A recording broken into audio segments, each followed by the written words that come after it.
मित्रांनो, दिवसेंदिवस चंगळवाद अगदी वाढत चाललेला आहे. प्रत्येकाला वाटतं की आपण कमी कालावधीमध्ये अगदी गडगंज अशी संपत्ती कमवली पाहिजे, श्रीमंत झालं पाहिजे. शहरामधले लोक हे 2-5 रुपयाची नोकरी मिळाली किंवा धंदा केला की ते लगेच शेतीला नाव ठेवतात. काय पडलं त्या शेतीमध्ये? शहरामधील मोठ्या कंपनीमध्ये एखादं पॅकेज मिळालं, मोठा एखादा व्यवसाय केला, त्यावेळेला लोकांना असं वाटतं की या व्यवसायाशिवाय दुसरा मोठा व्यवसायच नाही, अशी प्रत्येकाची अगदी धारणा झालेली असते. आणि म्हणून शेतीला अगदी प्रत्येकजण हा अगदी तुच्छ समजत असतो. परंतु शेती हा तुच्छ समजण्याचा धंदा नसून तो समाधानाचा कारखाना आहे.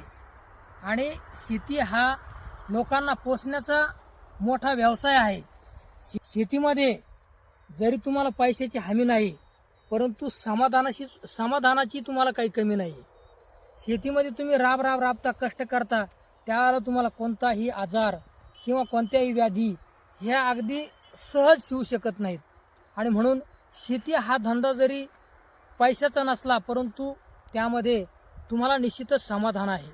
म्हणून शहरामधले लोक शेतकऱ्याला ज्यावेळेला नाव ठेवतात, शेतीला ज्यावेळेला नाव ठेवतात, त्यावेळेला त्यांच्याकडं समाधान आहे का हो?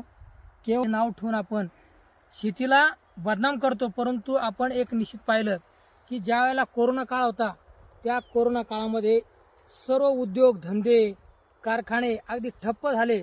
परंतु केवळ शेती आणि शेती हा एकच असा उद्योग होता की त्यावेळेला सगळ्या लोकांना या शेतीनं अगदी तारलं, मोठं केलं आणि जगवलं.